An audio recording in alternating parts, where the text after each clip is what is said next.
307. Rektor Uniwersytetu Jagiellońskiego, profesor Piotr Jedynak. Dzień dobry. Dzień dobry. Czy jest jakiś cel numer jeden, taki najważniejszy z najważniejszych na tę zbliżającą się 4-letnią kadencję? Nie ma jednego głównego celu, dlatego że uniwersytet jest zbyt dużym uniwersytetem, gdzie realizujemy badania naukowe w 45 dyscyplinach. Mamy kilkaset kierunków studiów. Trudno złożoność uniwersytetu zredukować tylko i wyłącznie do jednego celu. Natomiast gdybym miał spośród tych priorytetów wybrać jeden najważniejszy, jest to oczywiście skorelowana z inicjatywą doskonałości uczelnią badawczą misja uniwersytetu związana z prowadzeniem badań naukowych na najwyższym światowym poziomie. Właśnie badania. Czego nam brakuje, by te naukowe wyniki były jeszcze lepsze? Być może w końcu kiedyś usłyszymy, że naukowiec, badacz z Uniwersytetu Jagiellońskiego otrzymał na przykład Nagrodę Nobla. Rozpocznę od końca tego pytania.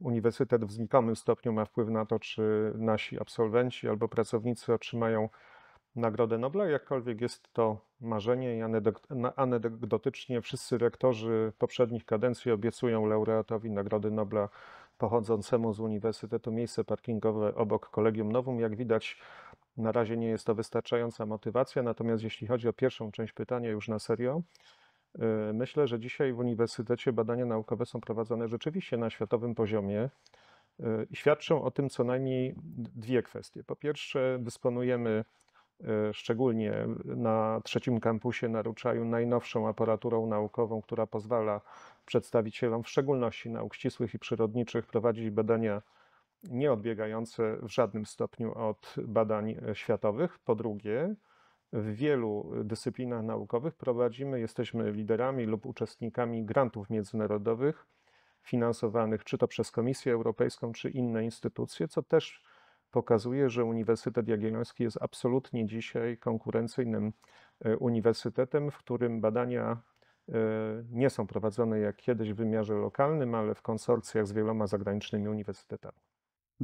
Jakie uczelnia ma aspiracje w międzynarodowych rankingach? Często te rankingi są cytowane, one wracają. Trochę tam się zmienia, natomiast te skoki są takie minimalne. Co można zrobić? Czy pan rektor będzie też o tym myślał, jak te rankingi poprawić? Zawsze przy takim pytaniu odpowiedź może być, można powiedzieć, uniwersalna. Po pierwsze, powinniśmy głęboko zdiagnozować swoje mocne i słabe strony. Wiemy dzisiaj, co jest słabszą stroną Uniwersytetu Jagiellońskiego. Taką słabszą stroną, która istotnie wpływa na miejsce w rankingach, są cytowania naszych prac naukowych. To jest taki obszar, który wymaga troski w najbliższym czasie i dzięki poprawie w tym obszarze jesteśmy w stanie przesunąć się w rankingach międzynarodowych. Jakkolwiek trzeba pamiętać, że przynajmniej dzisiaj miejsce w rankingu podaje się z dokładnością do którejś z rzędu setki, więc przesunięcie się o tyle miejsc nie jest zadaniem prostym. Jakkolwiek marzeniem, rozumiem, w Uniwersytecie Jagiellońskim jest to, żeby kiedyś uniwersytet znalazł się w pierwszej setce wiodących rankingów światowych. To byłby sukces nie do przecenienia. Badania interdyscyplinarne, cytowania, co jeszcze?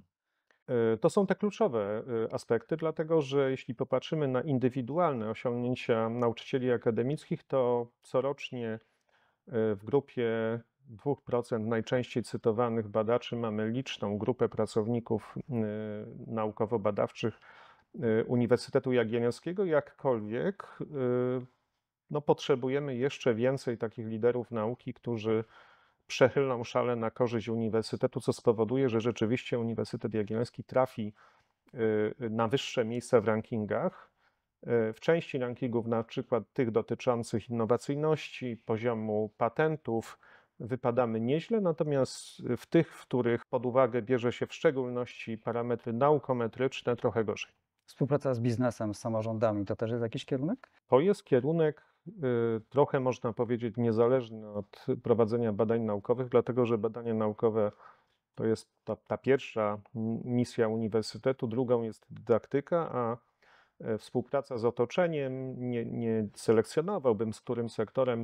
Oczywiście, że z biznesem to chce robić każda uczelnia, ale również z sektorem publicznym, z sektorem pozarządowym jest ważnym zadaniem uniwersytetu. Nie chodzi tylko o prostą popularyzację wiedzy, co było zadaniem uniwersytetów od zawsze, ale również taką aktywną postawę, prowadzenie badań stosowanych i mamy dzisiaj już szereg przykładów takich aktywności w uniwersytecie.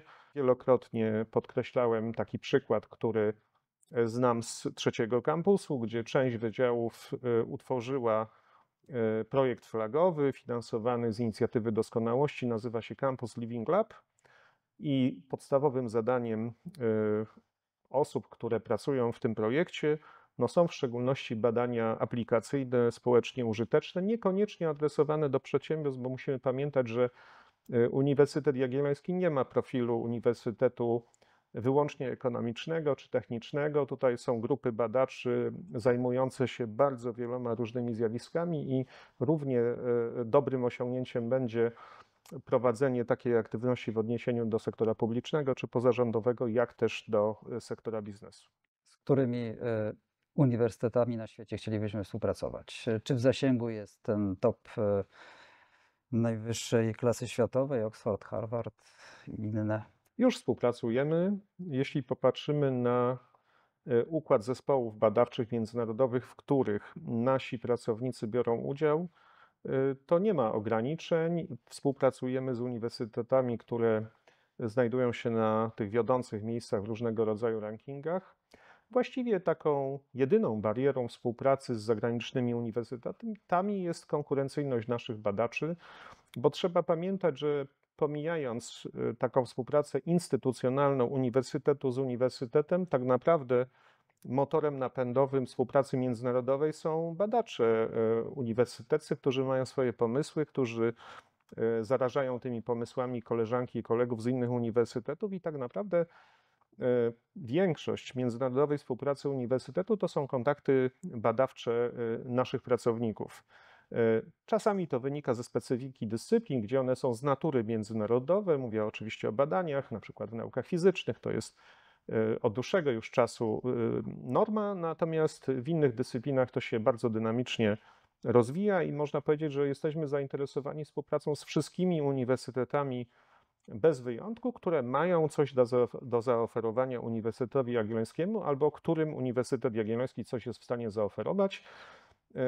Zresztą wszystkie mechanizmy i ewaluacyjne, i te, które decydują o poziomie subwencji dla uniwersytetów, w mniejszym lub większym stopniu skłaniają uniwersytety do podejmowania współpracy międzynarodowej, ale nawet gdyby tak nie było, gdyby ze strony ministerstwa nie było takiej polityki, to zakładam, że świadomość wszystkich uniwersytetów w Polsce jest na tyle wysoka, że nie wyobrażają sobie dzisiaj istnienia bez współpracy międzynarodowej, czy to jest Oxford, czy Uniwersytet Harvarda. Oczywiście ta współpraca nie musi dotyczyć tylko prowadzenia badań naukowych. Możemy bardzo dużo nauczyć się, jeśli chodzi o zarządzanie uczelnią, procesy wsparcia administracyjnego. Zresztą część tej współpracy nie dotyczy bezpośrednio badań naukowych, ale mamy wyjazdy studyjne, gdzie chcemy podglądać dobre praktyki w innych uniwersytetach. Panie doktorze, studenci, nauka 4 dni w tygodniu, możliwa już od tego roku akademickiego? Nie wiem, dlaczego to hasło, które było zupełnie marginalne i w kampanii wyborczej, i podczas rozmowy z mediami, tak bardzo zawładnęło umysły wszystkich w Polsce. Ja powiem takim żartem, byłem w tamtym tygodniu na konferencji w Szkole Głównej Handlowej i usłyszałem taki żart, że zapowiedź 4 dni w tygodniu dla niektórych uczelni będzie złą wiadomością, bo studenci de facto nawet 4 dni nie spędzali w niektórych uczelniach. W Krakowie, w Uniwersytecie Jagiellońskim wszystko zależy od kierunku studiów. Mówiąc obrazowo o pewnej racjonalizacji harmonogramów, miałem na myśli nie to, żeby zamykać zajęcia usilnie w ciągu 4 dni, tylko żeby się zastanowić, czy w przypadku niektórych kierunków studiów nie można bardziej racjonalnie niż dzisiaj układać harmonogramów, tak żeby likwidować sytuacje, w których studenci przemieszczają się na jeden wykład w jednym dniu. No i pilotaż próby takiej racjonalizacji harmonogramów jest aktualnie realizowany na moim wydziale, na Wydziale Zarządzania i Komunikacji Społecznej. Wnioski są takie, jakich się spodziewaliśmy, to znaczy w przypadku części kierunków już tak jest, że zajęcia odbywają się w ciągu 4 dni w tygodniu, w szczególności na studiach 2. stopnia. Zdecydowanie trudniej jest to osiągnąć w przypadku studiów 1. stopnia i studiów jednolitych, dlatego że jest tam więcej godzin. programach studiów. W przypadku niektórych to się bardzo łatwo da zrobić i są takie kierunki, jak na przykład psychologia, gdzie to będzie trudno osiągnąć, ale nikt wówczas nie będzie oczekiwał takiego usilnego redukowania harmonogramu. I jedna rzecz, która nie przebiła się do tej pory w mediach. Racjonalizacja harmonogramu nie oznacza redukcji programu studiów, czyli pomniejszenia liczby godzin, którą mają realizować studenci, a tym bardziej pogorszenia jakości kształcenia. To jest, myślę, w Uniwersytecie Jagiellońskim oczywiste. Także ja z 4 dni studiowania nie robiłbym jakiegoś ważnego postulatu. Tam, gdzie da się zracjonalizować harmonogramy studiów, można to zrobić, natomiast tam, gdzie z obiektywnych powodów jest to niemożliwe, nie należy tego próbować. Czyli to nie będzie zarządzenie, polecenie. Nie, zresztą w Uniwersytecie Jagiellońskim, jeśli chodzi o organizację procesu dydaktycznego, jest daleko posunięta autonomia wydziałów. W zasadzie na poziomie ogólnouczelnianym tworzymy wyłącznie ogólne regulacje, te, które w szczególności harmonizują praktyki Uniwersytetu Jagiellońskiego z obowiązującymi w Polsce czy w Unii Europejskiej przepisami prawa, natomiast sama organizacja procesu dydaktycznego jest rolą wydziałów i to wydziały będą decydować, w szczególności prodziekani do spraw dydaktycznych, zastępcy dyrektorów do spraw studenckich, jak mają wyglądać harmonogramy studiów. Studenci już pytają, czy to może oznaczać napięty grafik, zajęcia od samego rana do późnego wieczora. Ja myślę, że studenci mają prawo sygnalizować swoje oczekiwania, jeśli chodzi o harmonogramy zajęć. Zresztą robią to w różnych barometrach satysfakcji studentów czy w cosemestralnych ankietach. Z tego co wiem, pracownicy odpowiedzialni za układanie harmonogramów próbują tak je układać, żeby były jak najbardziej dogodne i dla studentów, i dla wykładowców. W szczególności chodzi o poziom wykorzystania sal. Oczywiście zajęcia nie mogą się odbywać od rana do wieczora na studiach stacjonarnych, dlatego że przy tym wymiarze godzin to oznacza kłopoty z przyswajaniem wiedzy. I nie może być tak, że redukowanie liczby dni spowoduje przesadę, jeśli chodzi o liczbę godzin w trakcie jednego dnia. Ma pan takie sygnały, że rzeczywiście studenci dziennych studiów często muszą pracować? To nie są moje sygnały, to są wyniki wszelkiego rodzaju badań diagnostycznych w szkolnictwie wyższym, ale również jeśli jakikolwiek wykładowca wybierze się na zajęcia, ja taki eksperyment zrobiłem w tym semestrze, pytając swoich studentów, czy pracują, zdecydowana większość potwierdziła, że w mniejszym lub większym wymiarze podejmują pracę, więc to jest pewna prawidłowość ogólnopolska. Jest to w dużym stopniu odpowiedź na sytuację materialną, która jest trudna, w szczególności w miastach dużych, a to są głównie ośrodki akademickie, koszty życia są wysokie dla studentów. Podrożały nie tylko kwatery prywatne, ale również inne koszty i w związku z tym to jest ich odpowiedź na potrzebę utrzymania się w tych miastach. Pomoc socjalna jest niewystarczająca. To też wybrzmiało podczas kampanii.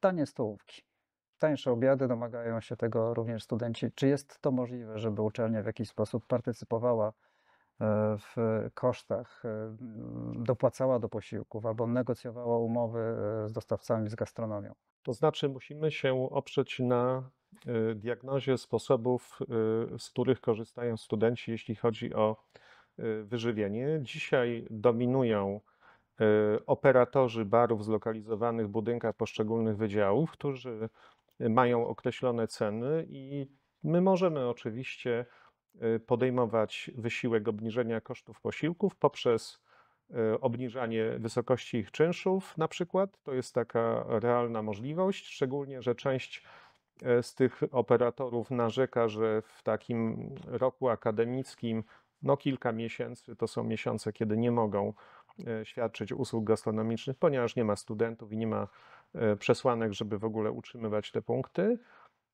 Druga rzecz to jest zmiana formuły żywienia i tutaj muszę powiedzieć, że liczę, że przy okazji wdrażania strategii klimatycznej będziemy się zajmować nie tylko modyfikacją jakości odżywiania, zwiększaniem podaży produktów pochodzenia innego niż mięsne, ale również zastosujemy takie kryterium, nazwijmy go dzisiaj ekonomicznym, czyli będziemy próbowali przy okazji wypracowania modelu gastronomicznego dla uniwersytetu również się zająć kryterium kosztów, które ponoszą studenci. Myślę, że to ma szansę powodzenia, bo rzeczywiście, jeśli osoby studiujące przebywają cały miesiąc w Krakowie, bo tutaj mieszkają, to takie miesięczne koszty odżywiania, czy to na kampusie, czy poza kampusem, są wysokie. Studenci po zajęciach nakarmieni idą się bawić. I tu się pojawia rotunda. Miejsce spotkań, koncertów, wystaw. Co trzeba zrobić, żeby rotunda wróciła do życia? No, trzeba przeprowadzić remont, który obiecujemy od kilku lat. I tu się podzielę z Państwem bardzo dobrą wiadomością.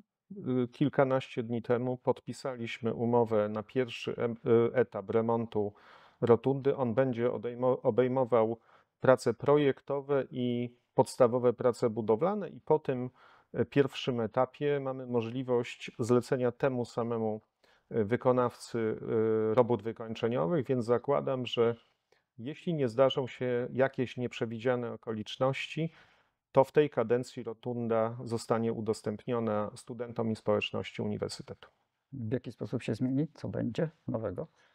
Co To zależy, pozostanie? dlatego że zależy nam na takim wielofunkcyjnym wykorzystaniu tego obiektu. On oczywiście ma swoje historyczne konotacje. Wszyscy go kojarzymy, szczególnie pokolenie, które miało okazję w tym uczestniczyć, z kabaretami, z takim aktywnym życiem studenckim. Natomiast chcemy wykorzystać ten obiekt również do realizacji przedsięwzięć związanych z popularyzacją nauki, czyli między innymi z trzecią misją uniwersytetu. W tej części Krakowa nie mamy takiego obiektu, który nadawałby się do tej roli tak dobrze jak rotunda, więc wraz z tą podstawową funkcją kulturalną chcemy dołożyć do tego funkcję popularyzacyjną, czyli wykorzystywać ten obiekt maksymalnie jak się da.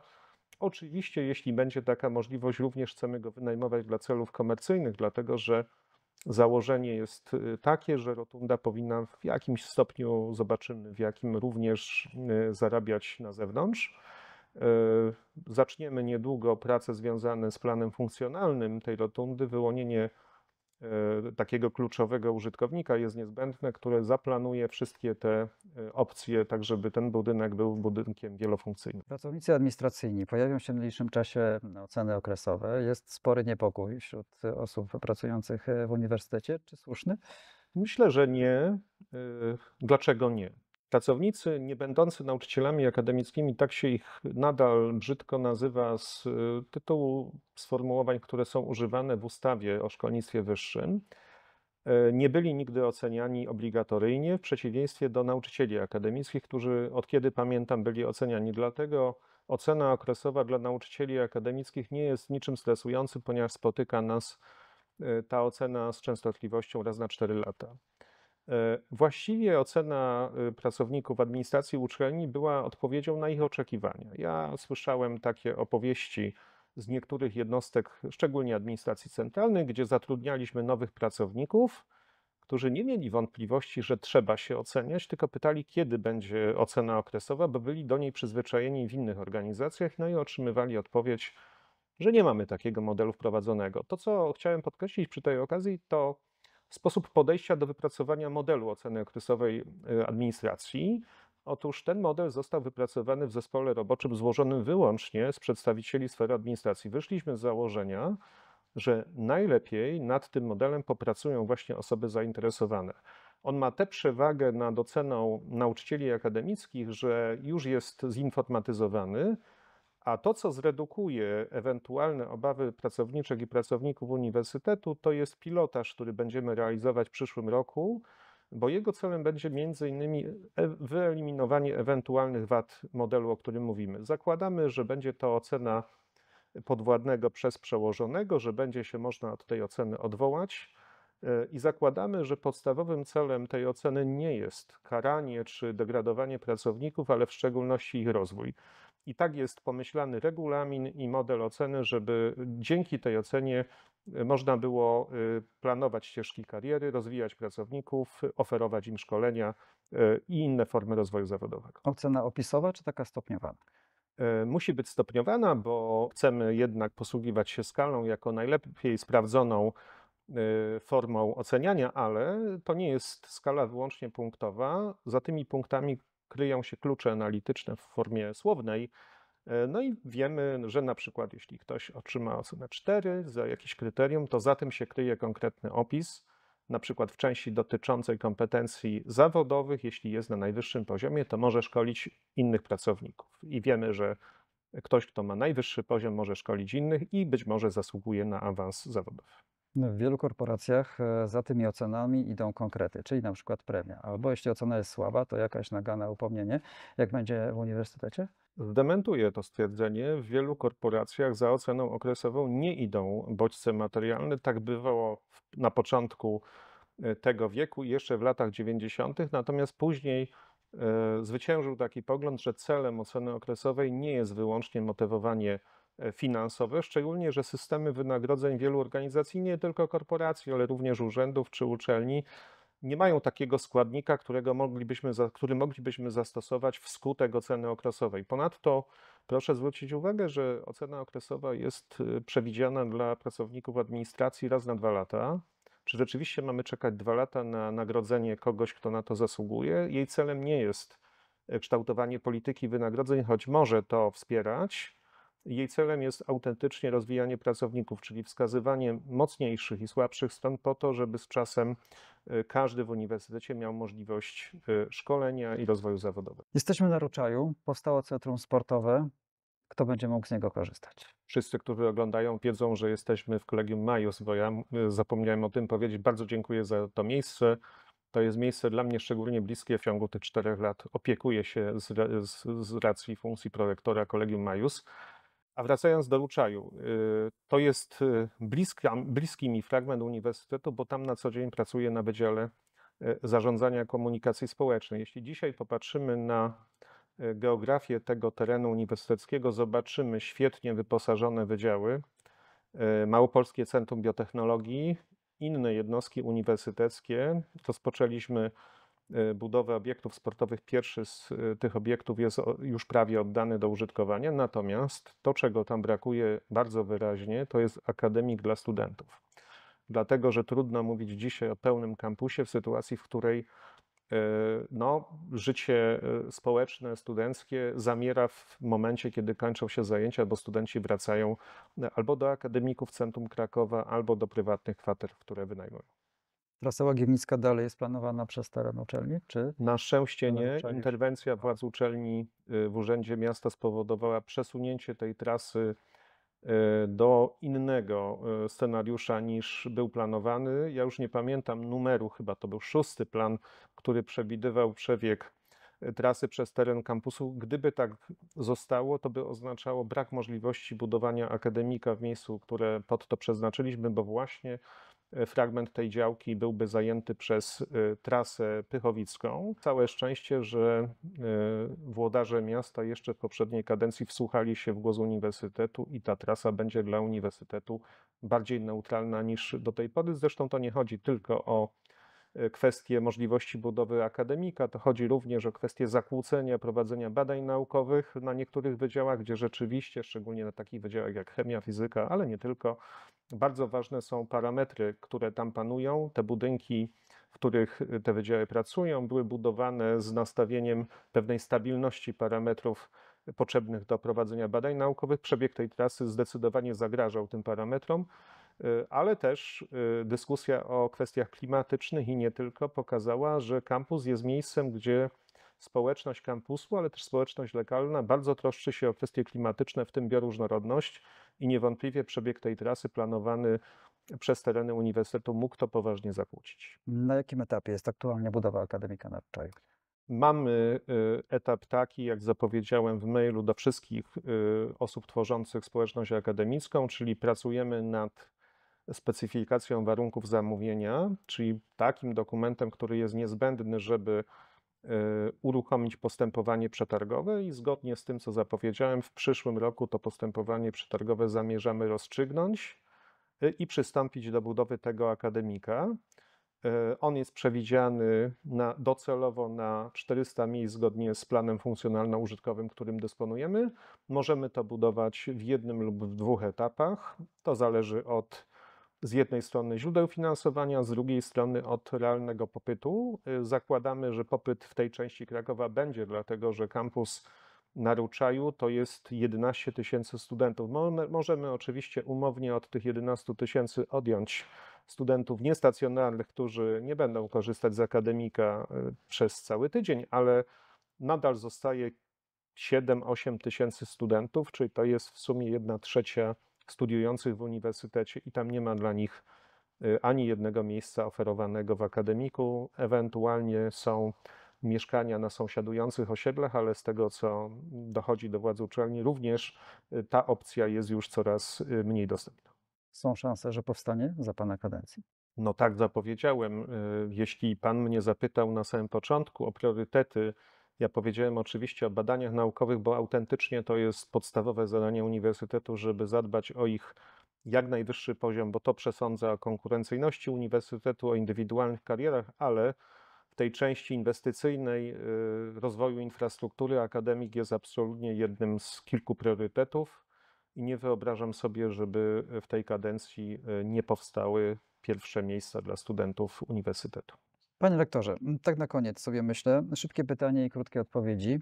Jak krótkie? Jednozdaniowe. Książka papierowa czy PDF? Jedno i drugie.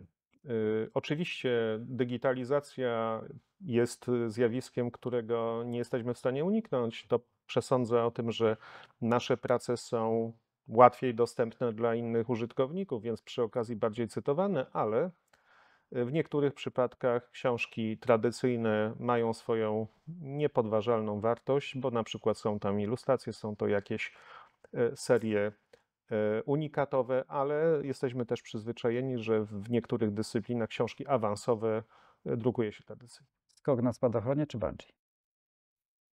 Ani jedno, ani drugie, ponieważ obydwa wydarzenia niosą ze sobą duże ryzyko, na pewno nie w tej kadencji. Zastanowię się po zakończeniu funkcji rektora. Teraz nie chciałbym narazić uniwersytetu, siebie, a w szczególności mojej rodziny na takie ryzyko.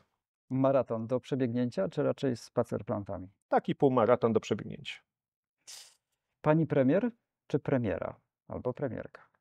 Trudne pytanie, tak jak ktoś sobie życzy, chociaż dostrzegam kłopot w braku normalizacji tych nawyków. Nawet mimo dobrych intencji, nie znając intencji naszego rozmówcy, możemy się pomylić. Mimo wszystko chyba taka forma pośrednia pani premier, natomiast jeśli ktoś sobie życzy, może być pani premiera. Język staje się coraz bardziej liberalny, co jest z jednej strony dobre, a z drugiej strony kłopotliwe, bo patrząc na paski na przykład w mediach, widzimy, że osoby pełniące podobne funkcje bardzo różnie się tytułuje. Dopingowanie sportowców z trybun czy przed telewizorem? Zależy których. Jeśli możemy, to z trybun. Zachęcam przy okazji do dopingowania z trybun naszych sekcji sportowych, piłkarek nożnych, piłkarek futsalowych, ale nie tylko. Natomiast jak to są obce drużyny piłkarskie, to czy inne dyscypliny sportowe, to możemy dopingować przed telewizorem. Jakkolwiek zachęcam w szczególności tam, gdzie uniwersytet ma swoje aktywności sportowe, żeby się pojawiać na tych wydarzeniach, albowiem mamy rzeczywiście dużo takich aktywności. Na przykład jesteśmy uczestnikami turniejów siatkarskich, to jest taka nasza chluba.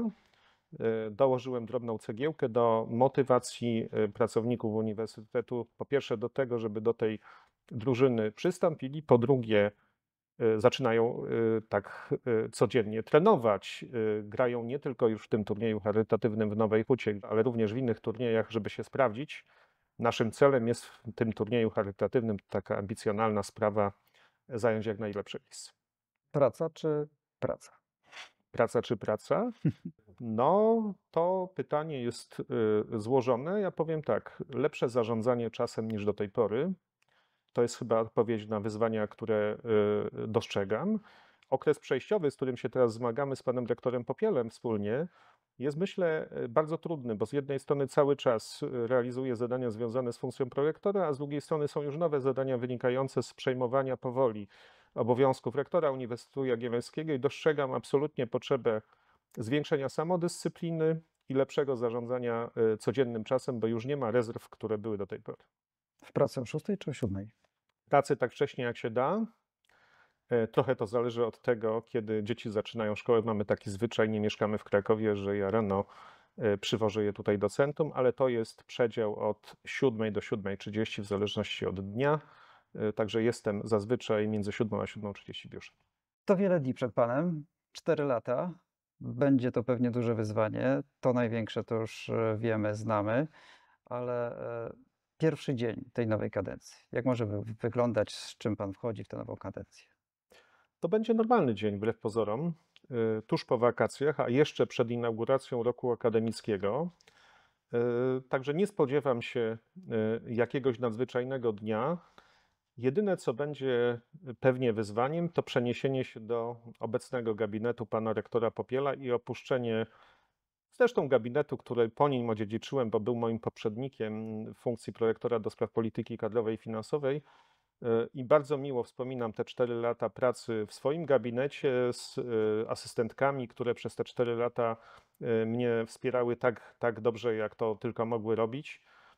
I myślę, że to jest może taki moment, żeby podkreślić, że zależy nam na współpracy wszystkich w uniwersytecie, i studentów, i pracowników, i doktorantów, ale w takich momentach trzeba podziękować też tym osobom, które mamy najbliżej, czyli tym osobom, o których często zapominamy, wspierających nas na co dzień pracy biura, bo dobry rektor poradzi sobie z nadchodzącą kadencją, która będzie pełna wyzwań tylko wtedy, jeśli będzie miał bardzo dobre wsparcie od danych ludzi. Takie wsparcie miałem przez te 4 lata i jestem przekonany, że będzie dokładnie tak samo w nadchodzące 4. I pewnie takich osób nie zabraknie. Bardzo dziękuję.